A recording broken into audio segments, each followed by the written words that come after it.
ইনশাআল্লাহ।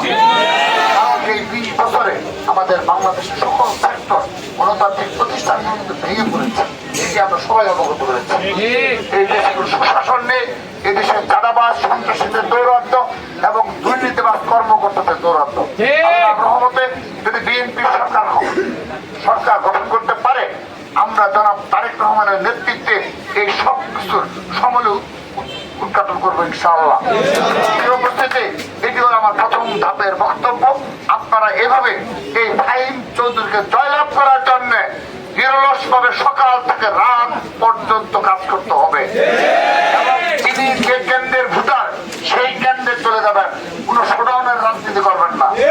ফাহিম চৌধুরী যেখানে যাচ্ছেন, আপনি সেখানে দল বেঁধে সেখানে যাচ্ছেন, এটি কোনো প্রয়োজন নেই ভাই। আপনি যদি এই দলকে ভালোবেসে থাকেন, আপনি যদি ফাহিম চৌধুরীকে ভালোবেসে থাকেন, তার কাছ থেকে দূরত্ব বজায় রেখে আপনি যে কেন্দ্রে ভোটার সেখানে সময় দেন, সাধারণ জনগণকে লিফলেট গুলো দেন, সাধারণ জনগণকে বারবার এগুলো কথা বলেন, আপনার আত্মীয় স্বজন আছে সেখানে গিয়ে কথা বলেন, আপনি যে ফলোয়ার্স রয়েছে আপনার সমর্থক গোষ্ঠী তাদের নিকট গিয়ে এই বিষয়গুলো তুলে ধরেন, তাহলে ফাহিম চৌধুরীর জন্য করবেন। এটাই দলের জন্য এবং আপনি দেশ নেত্রী এবং খালেদা জিয়া রেখে দেওয়া আমানতকে রক্ষার জন্য কাজ করবেন। কিন্তু আপনি যদি শুধুমাত্র তার চাইবো বাংলাদেশে তাই করার ক্ষমতা সক্ষমতা সাধারণ জনগণকে নিয়ে আমাদের রয়েছে। কারণ এই বিএনপি কারা? এই বিএনপি হলো তারা যারা বিগত 15.5 বছর এই ফ্যাসিস্ট হাসিনার চোখে চোখ রেখে, তার সন্ত্রাসীদের চোখে চোখ রেখে রাজপথে ছিল। দলে কোনোদিন আওয়ামীলীগের সাথে আপোষ করে না। আপনারা দলের মুনাফিক হয়ে হাসিনার বিরুদ্ধে একটা স্ট্যাটাস দেওয়ার সাহস করেন নাই। আপনাদের নামে শেরপুরে একটি জিডি পর্যন্ত হয় নাই। আজকে বড় বড় কথা বলেন, পারবেন না। আপনারা যে ভাষায় কুরুচিপূর্ণ স্লোগান দিচ্ছেন, বক্তব্য দিচ্ছেন, আমরা সতর্ক করছি, নিবৃত হন। যদি না হন, প্রতিটি ওয়ার্ডে ওয়ার্ডে, প্রতিটি ইউনিয়নে ইউনিয়নে, প্রতিটি উপজেলায়, প্রতিটি পৌরসভায়, প্রতিটি জেলায়, প্রতিটি মহানগরে সেই ধরনের স্লোগান দিয়ে তাদের আত্মীয় স্বজনকে শোনাবে। নিতে পারবে? নিতে পারবে? এলাকাবাসী আমাদের পক্ষ নিবে না নিবে না? আমরা সেই রাজনীতি দেখতে চাই না। কিন্তু যদি যেতে বাধ্য করেন, আমরা সেই রাজনীতি, যে ভাষায় কথা বলবেন আমরা সেই ভাষায় কথা বলবো। যে ধরনের কুরুচিপূর্ণ বাক্য ব্যবহার করবেন, আমরা ছাত্র দলে সেই ধরনের কুরুচিপূর্ণ বাক্য ব্যবহার করবো। 1.5 বছর সহ্য করেছি, অনেক কিছু ক্যাম্পাসে সহ্য করেছি, সকল শিক্ষা প্রতিষ্ঠানে অনেক প্রপাগান্ডা ছড়িয়েছে। কি সহ্য করি নাই? কেন করেছি?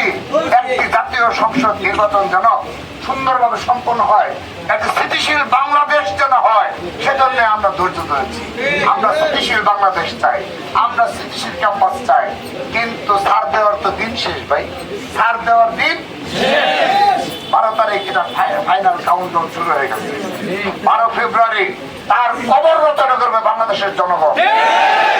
সেজন্য তাদেরকে অনুরোধ করছি, আপনারা এই শেরপুর সহ শেরপুরের ঘটনা, শেরপুরে তারা মিছিল করতে পারে না, মিছিল করে যায় আপনার মনে করেন ঢাকায়। এই লজ্জাটুকু তাদের নেই, বলে দেয়, বক্তব্য দেয়। আপনাদের এত ক্ষমতা, আপনারা শেরপুরের মানুষের কাছে গিয়ে কুরুচিপূর্ণ বক্তব্য দিয়ে দেখেন, কি সাধারণ জনগণ দাঁত ভাঙা জবাব দিবে? দিবে দিবে দিবে। সেহেতু এই দেখেন, যেখানে ঘটনা সেখানে এসে আমরা বলে যাচ্ছি শব্দগুলো। সবাইকে ধন্যবাদ।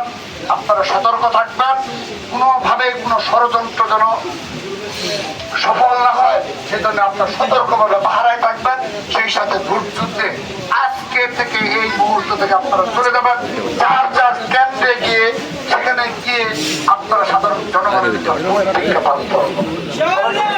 এখানে 10 জন মিলে এক ধরনের চক্র গড়ে তোলা যাবে, দুর্নীতির এক চক্র গড়ে তোলা যাবে এবং যেখানে ইসলামের একটা বিস্তৃত রূপ মৌলবাদকে প্রতিষ্ঠা করা যাবে। তারা রাষ্ট্র পরিচালনা করতে চায়, তাদের আর কোন প্রকার কোনো এজেন্ডা নেই, তাদের কোনো ভিশন নেই। শুধুমাত্র একমাত্র দল হিসেবে বিএনপি সাধারণ জনগণের কথা ভেবে এ ধরনের প্রতিশ্রুতি দিয়েছেন এবং এই প্রতিশ্রুতিগুলো, এই প্ল্যানিং গুলো প্রস্তুত করতে দীর্ঘ সময় লেগেছে।